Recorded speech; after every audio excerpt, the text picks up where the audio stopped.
Do you know why we see only one side of the moon? To know this, we must first understand two things: rotation and revolution of the moon.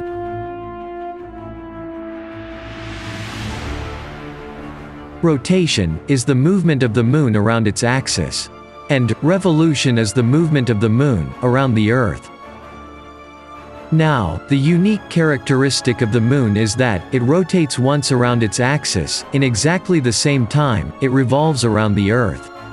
In more simpler terms, time required for one full rotation equals time required for one full revolution.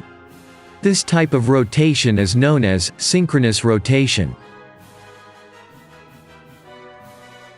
It is due to this synchronous rotation we can only see one side of the moon. But this type of rotation is common for all the moons of all planets in our solar system. This is because our Earth forces the moon to rotate once in every revolution by its gravitational pull.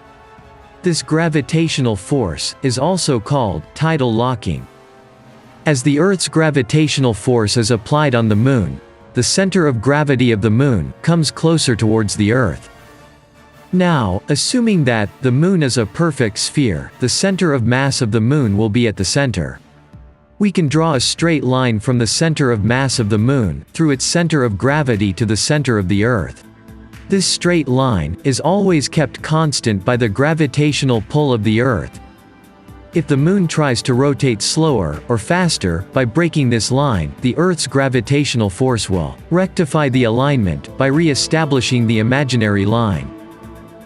This results in the same side of the moon to be always facing the Earth. Here is a big question: how the moon rotates around its own axis. Is the moon rotates around its own axis? Let's see. This can be clearly understood if we remove the Earth from the scenario.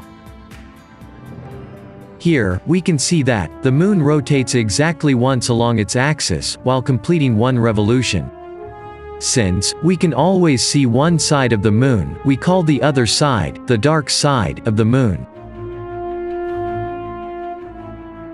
However, we can see different phases of the moon throughout each month, where a partially visible moon can be seen, along with a full moon and a new moon. We will learn more about the phases of the moon in our next video.